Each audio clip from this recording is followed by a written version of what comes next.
প্রতিবেশীর হক, এক নম্বর হক হলো প্রতিবেশীর সঙ্গে সৎ আচরণ করা। প্রতিবেশীর সঙ্গে কি করা? সৎ আচরণ, উত্তম ব্যবহার করা, দুর্ব্যবহার না করা। এই আদেশ করেছেন আল্লাহ পাক নিজে। সূরা নিসার ৩৬ নং আয়াতে কারিমার ভেতরে আল্লাহ পাক কঠিন ভাবে অর্ডার করেছেন। আল্লাহ পাক বলছেন, ওয়া'বুদুল্লাহ ওয়া লা তুশরিকু বিহি শাইআন ওয়া বিল ওয়ালিদাইনি ইহসানা। আল্লাহ পাক বলছেন, তোমরা আল্লাহ পাকের ইবাদত করো, গোলামি করো, আর আল্লাহর সঙ্গে কাউকে তোমরা শরীক করো না, অংশীদার বানিও না। ওয়া বিল ওয়ালিদাইনি ইহসানা, পিতামাতার সঙ্গে সৎ ব্যবহার করো, আত্মীয় নিকট আত্মীয়দের সঙ্গে সৎ ব্যবহার করো, এতিম মিসকিনদের সঙ্গে সৎ ব্যবহার করো।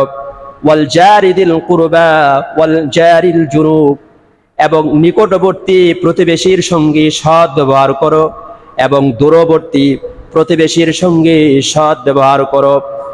এবং ওয়াসসাহিবি বিল জামবি, এবং সঙ্গী সাথীদের সঙ্গে সৎ ব্যবহার করো। ওয়াবিনিস সাবিল, এবং মুসাফির ব্যক্তির সঙ্গে সৎ ব্যবহার করো। সুতরাং সৎ ব্যবহার প্রতিবেশীর প্রতি করতে হবে। এই আদেশ কে করেছেন? কে করেছেন? আল্লাহ পাক। আল্লাহ পাক সূরা নিসার ৩৬ নং আয়াতে কারিমায় আদেশ করেছেন প্রতিবেশীর সঙ্গে সৎ ব্যবহার করতে হবে, উত্তম আচরণ করতে হবে, খারাপ ব্যবহার, দুর্ব্যবহার করা যাবে না। ২ নম্বর যেই কর্তব্য, সেটা হচ্ছে আল্লাহ পাক সূরা মায়েদার ২ নং আয়াতে কারিমার অংশ বিশেষে আল্লাহ বলছেন, তাআওয়ানু আলাল বিররি ওয়াত তাকওয়া ওয়া লা তাআওয়ানু আলাল ইসমি ওয়াল উদওয়ান। সূরা নিসার ২ নং আয়াতে কারিমায় আল্লাহ পাক বলছেন যে তোমরা পরস্পর নেকপূর্ণ কাজে, সৎ কাজে একজন আরেকজনকে সহযোগিতা করো, এবং গুনাহের কাজে একজন আরেকজনকে কখনো সহযোগিতা করবে না। তাহলে ২ নম্বর প্রতিবেশীর ২ নম্বর দায়িত্ব হচ্ছে একজন প্রতিবেশী আরেকজন প্রতিবেশীকে সহযোগিতা করা, সাহায্য করা, হেল্প করা। এই সাহায্যটা ৩ রকম হয়। ১ নম্বর হচ্ছে আর্থিক সাহায্য। ১ নম্বর সাহায্য কি? আর্থিক সাহায্য। যদি কেউ অর্থের দরকার হয়, টাকা পয়সার দরকার হয়, টাকা পয়সা দিয়ে তাকে সাহায্য করা। ২ নম্বর কখনো কখনো শারীরিক সাহায্যের দরকার হয়, টাকা পয়সা না। মালামাল নিয়ে আসছে, খাট নিয়ে আসছে, ফ্রিজ নিয়ে আসছে, একটু ধরতে হবে, সেখানে টাকা দিলে তো কাজ হবে না, সেটাকে বলে শারীরিক সাহায্য। ৩ নম্বর কখনো কখনো মৌখিক সাহায্যের দরকার হয়। একটা মানুষ একটা কিছু জানে না, ঠিকানা জানে না, তথ্য জানে না, তাকে টাকা দিলে আর শরীরে খেটে শ্রম দিলে কাজ হবে না, তাকে মৌখিকভাবে সাহায্য করতে হবে, সঠিক পরামর্শ দিয়ে, সঠিক ঠিকানা বলে, সঠিক তথ্য বলে মৌখিকভাবে তাকে সাহায্য করা। তাহলে সাহায্য ৩ রকম হয়। সব ক্ষেত্রেই টাকা দিয়ে সাহায্য হয় না, সব ক্ষেত্রেই শরীরের শ্রম দিয়ে সাহায্য হয় না, সব ক্ষেত্রেই মৌখিকভাবে সাহায্য হয় না। তাহলে সাহায্য ৩ প্রকার। কয় প্রকার? ১ নম্বর হলো আর্থিক সাহায্য, টাকা পয়সা দিয়া, অর্থ দিয়ে। ২ নম্বর হচ্ছে শারীরিক সাহায্য, শারীরিক শ্রম দিয়ে মেহনত করে, গায়ে খেটে। ৩ নম্বর হচ্ছে কখনো কখনো মৌখিক সাহায্য, সঠিক পরামর্শ, কিছু তথ্য তাকে বলে দেওয়ার মাধ্যমে এরকম সাহায্য হয়। ৩ নম্বর প্রতিবেশীর হক হলো হাদিয়া, উপঢৌকন পাঠানো। আন আয়েশা রাদিয়াল্লাহু আনহা قالت كان رسول الله صلى الله عليه وسلم يقبل الهدية ويثيب عليها رواه البخاري। হযরত আয়েশা রাদিয়াল্লাহু আনহা হাদিসটি বর্ণনা করেছেন। মা আয়েশা রাদিয়াল্লাহু আনহা বলছেন, আল্লাহর নবী ইয়াকবালুল হাদিয়া, হাদিয়া গ্রহণ করতেন। যখন তার সামনে হাদিয়া পেশ করা হতো, আল্লাহর নবী হাদিয়া গ্রহণ করতেন। হাদিয়া গ্রহণ করা সুন্নাত। ওয়ায়ুসিবু আলাইহা, আর যে ব্যক্তি হাদিয়া নিয়ে আসতেন আবার তাকে অন্য হাদিয়া তার পরিবর্তে দিয়ে দেওয়া, অর্থাৎ কিছু হাদিয়া নেওয়া আবার হাদিয়া দেওয়া, এটা সুন্নাত। কেউ যদি হাদিয়া দেয় তাহলে তাকে অন্য কিছু, তার পরিবর্তে অন্য কিছু হাদিয়া দেওয়া, এটাও সুন্নাত। তাহলে হাদিয়া দেওয়া, হাদিয়া নেওয়া দুটাই কি সুন্নাত। অনেকে তো সুবিধাবাদী, শুধু নেওয়ার বেলায় হাদিয়া সুন্নত, দেওয়ার ক্ষেত্রে সুন্নত, এই ক্ষেত্রে খবর অনেকের থাকে না।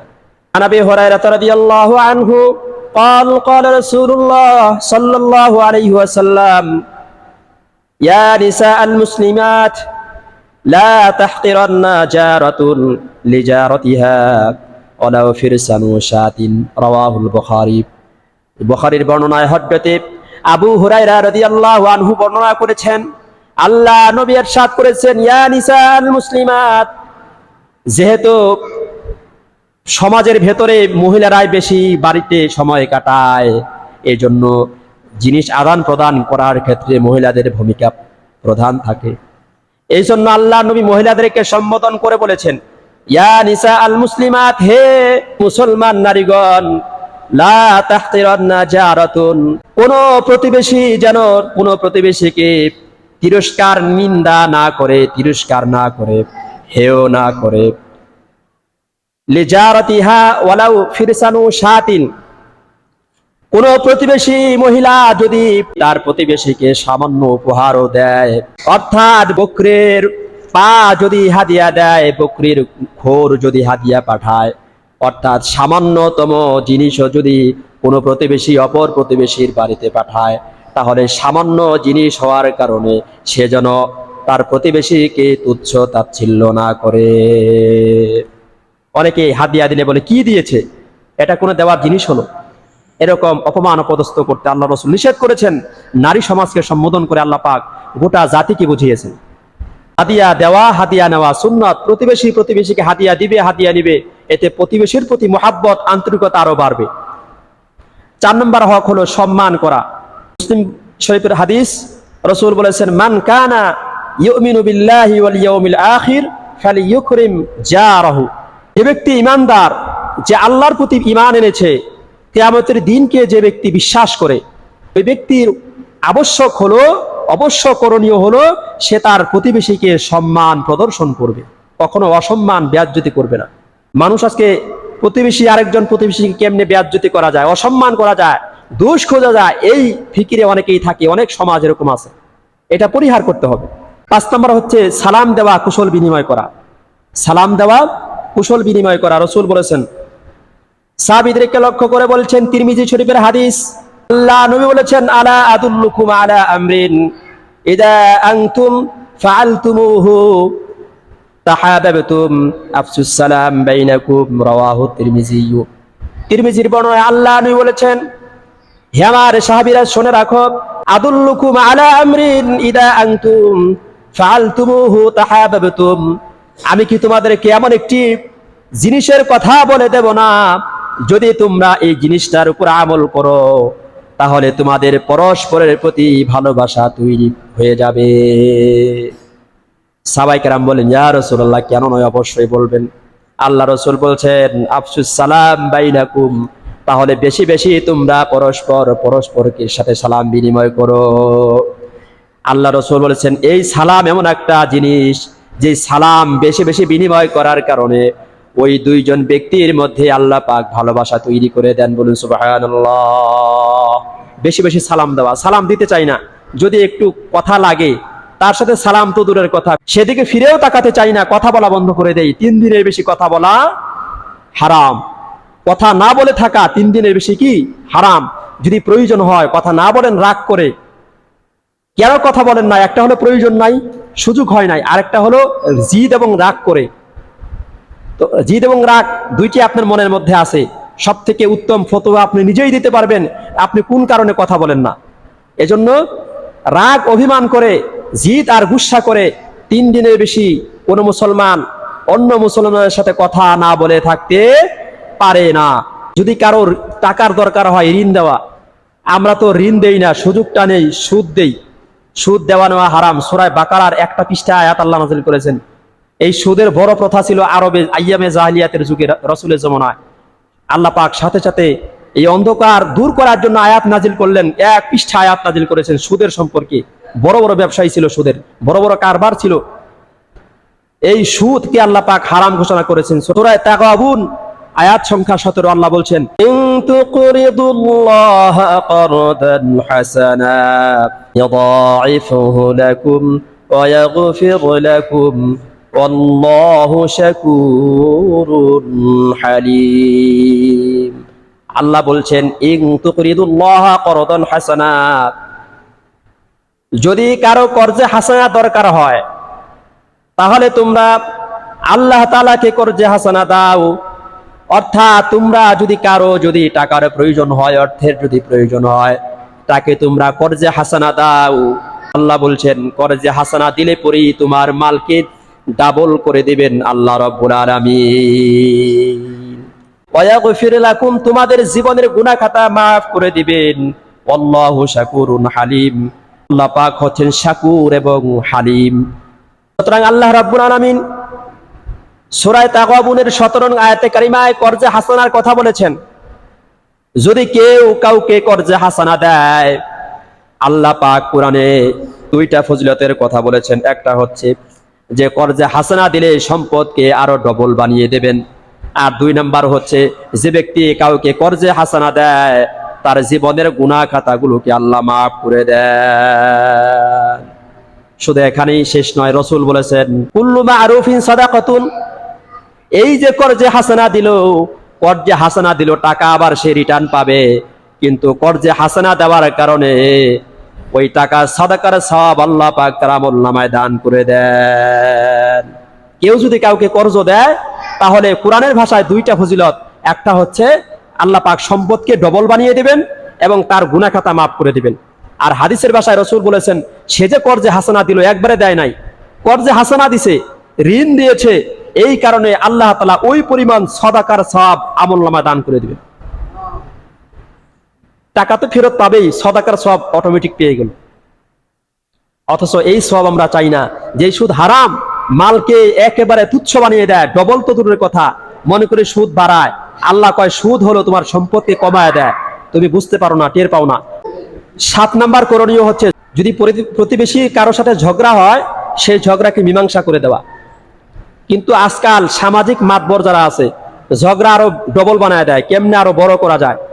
যত ঝামেলা করা যায় তত পকেট ভরা যায়, যত ঝামেলা করা যায় তত মাল কামানো যায়, ফুলুস কামানো যায়, পেঁয়াজ লাগায় দেয়।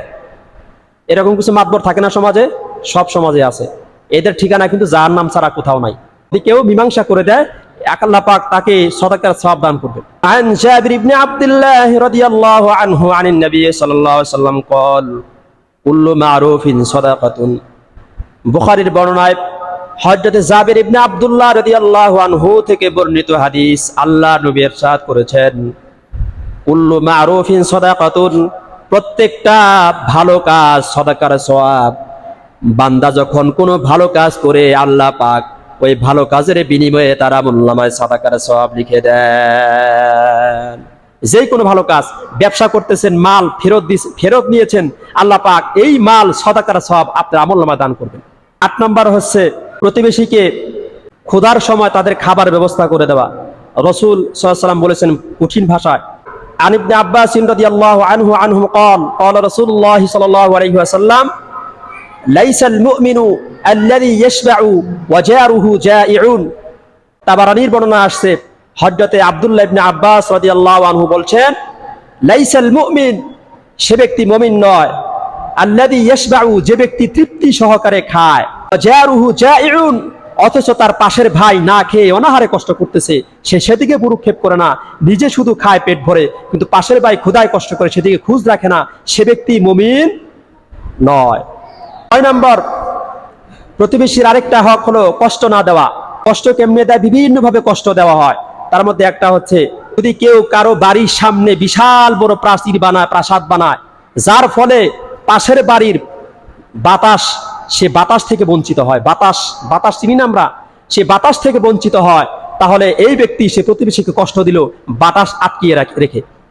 এরকম ভাবে রাস্তা আটকিয়ে দিয়েছে, রাস্তা চলাফেরার রাস্তা আটকাই দিয়েছে, রাস্তা বন্ধ করে দেয় না। ঝগড়া হলে পরে কার রাস্তা দিয়ে হাঁটস, রাস্তা দিলাম বন্ধ করে। রাস্তা বন্ধ করা কুফরি কাজ। রসুলের দুশ্মন রসুলের রাস্তায় কাটা বিছাতো, রাস্তায় বাধা প্রদান করত। মুসলমান কখনো মুসলমানের রাস্তা বাধা দিতে পারে না। সুতরাং এভাবে প্রতিবেশীকে কষ্ট দেওয়া হারাম, সম্পূর্ণ হারাম।